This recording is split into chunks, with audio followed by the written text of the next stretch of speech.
Photoshop 7ல எப்படி 2 layers merge பண்ணுறது அப்படின்னு சொல்லி நிறைய பேர் கேட்டிருந்தீங்க. ஸோ இங்கே பாருங்கள், இப்போ நான் வந்து 2 ஃபோட்டோஸ் வந்து உள்ளே கொண்டு வந்துக்கிறேன்.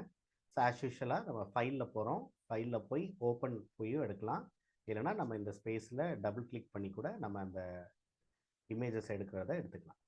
ஸோ நான் ரெண்டுத்தையும் செலக்ட் பண்ணிட்டேன், ஓப்பன் பண்ணிட்டேன்.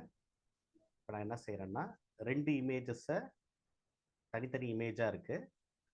இந்த 2 இமேஜை நான் ஒரே கேன்வாஸ்கில் கொண்டு வர போகிறேன். ஸோ நான் ட்ராக் அண்ட் ட்ராப் பண்ணுறேன், இதை க்ளோஸ் பண்ணிக்கிறேன். ஒரு இமேஜ் இருக்குது, ஓகேங்களா?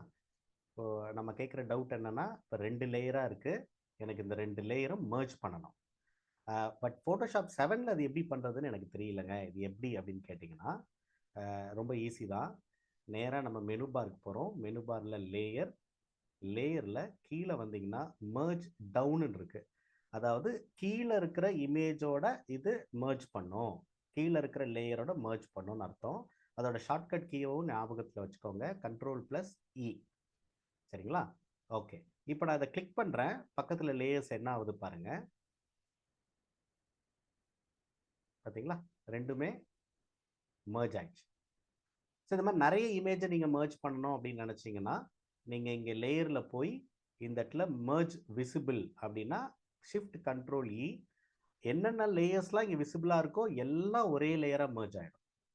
சரிங்களா? இன்னும் உங்களுக்கு ஏதாவது டவுட்ஸ் இருந்ததுன்னா கீழே கமெண்ட் செக்ஷனில் நீங்கள் கமெண்ட் பண்ணுங்கள், அந்த டவுட்ஸை நம்ம கிளியர் பண்ணலாம்.